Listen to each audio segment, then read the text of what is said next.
It's time for another GunPla review. This time we are looking at the MSN 00100 Hyaku Shiki. Yep, it's time for the Type 100 to get its due. This is the first Zeta Gundam kit I am looking at. And of course I'll begin with one of my favorite designs from the series, the Hyaku Shiki. It is gold, it is awesome, it is Quattro's signature unit, and I can't wait to talk about the kit. Now that he's off the stand, we can talk a little bit about the build of this unit. It wasn't that difficult to put together. I ended up building this last year during the early stages of the pandemic, over 2 days. Things look generally good and nice. Provide a proper little aesthetic there. Get the little beam saber holder thing here in the back. And overall, it came together really quick. We do have quite a few stickers here, primarily the shoulders with the Hyaku Shiki markings and the eyes.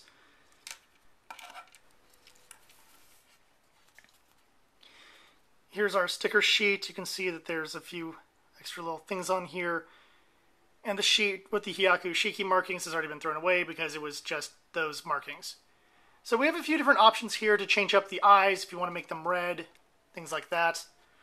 Overall, not a lot of stickers on this unit, which is one of the nicer parts of it. Choosing how you want to do the eyes is always a nice bonus, whether you want this, how you want this unit to kind of be handled in that regard. And despite kind of the weird design of the legs and what have you, it holds up nicely. It looks pretty good when you pose him. So you can't really complain about the build in any sort of way. While this might be a quick and generally fun build, let's see if the flexibility can hold up. Getting from the bottom, we have, of course, the foot. This foot goes back pretty far. It's pretty nice, especially if you put them on a stand. Not a lot of forward action on the foot. Decent side to side here. I'm going to move the skirts real quick. So we get leg going up pretty high. You get a pretty good high kick out of that. He could join the Rockettes with a kick like that.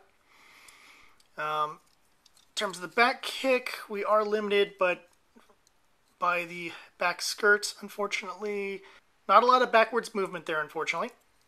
And if we adjust the side skirt and move the arm out of the way, decent side kick. Not that great, but not too shabby. Don't know when you would need to use that, but there it is. Let's take the leg out a little bit. Let's take a look at that knee action. Yeah, the knee just kind of stops there. So you can kind of do a knee to the gut, but you can't fully fold or bend it. So legs are okay, a little bit stiff, but not too bad. Of course, we have the long front skirts that go up to about that high. Side skirts don't have a lot of movement here, unfortunately, and no movement on the back skirt.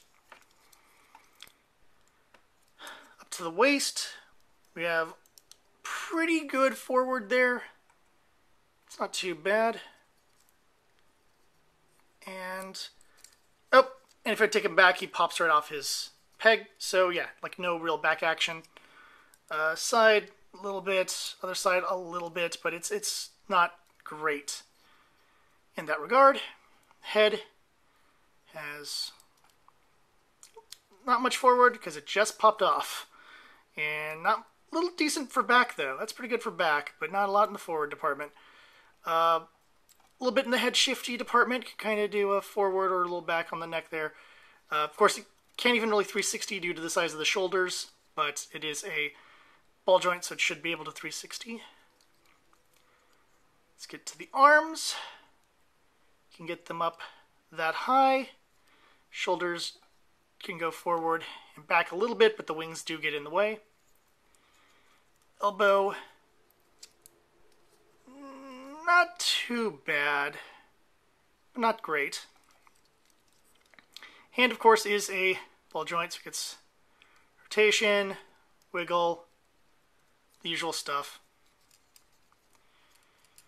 There is a little flap here on the arms. It adjusts a little bit, but it's more for aesthetic and less for actual usage. You have a decent down movement there on the shoulder, which isn't too bad. If you want to, you can okay amount of up movement on the shoulder as well. You can see right there. Backpack has some movement. Our wings can go kind of the... It's hard to show you from the... I guess kind of in there. You can kind of see it.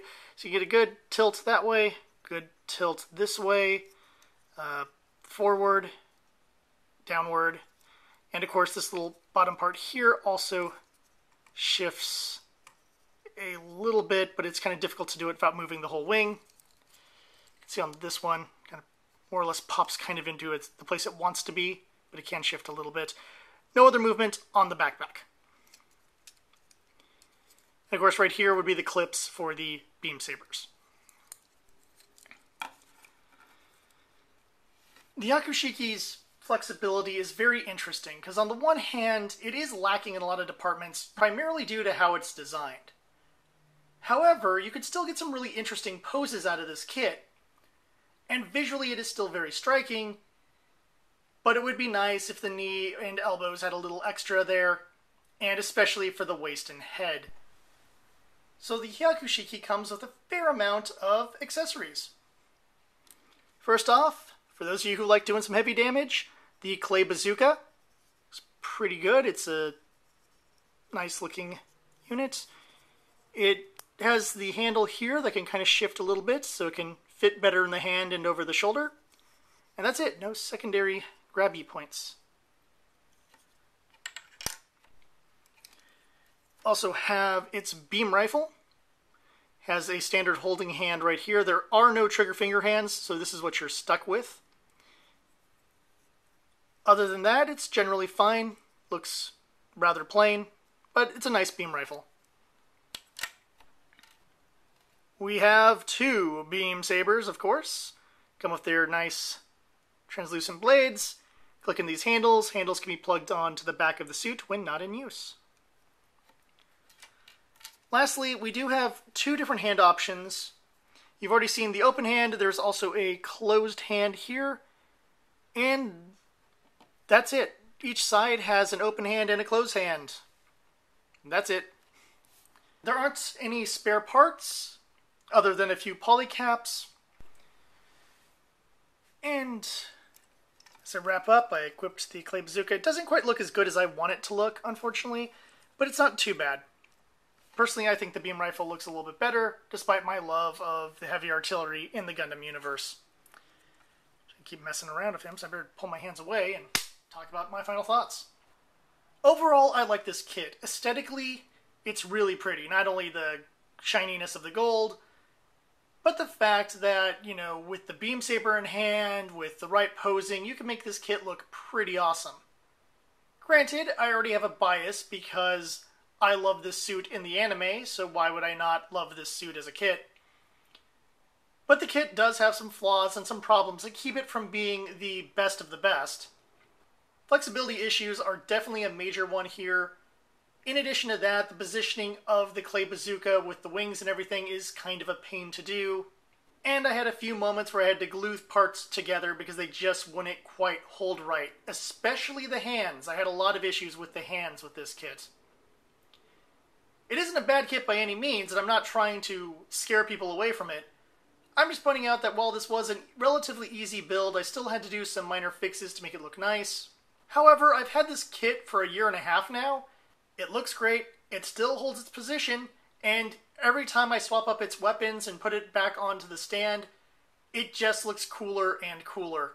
If you're a fan of Zeta Gundam, if you're a fan of Quattro Belgina, if you're just a fan of cool looking GunPla kits, I highly recommend this kit. I hope this has helped your GunPla purchasing decision. Until next time, let me know in the comments if you picked up the Hyaku Shiki and what your experience was like with the kit. Until then, I'll see you at the tavern.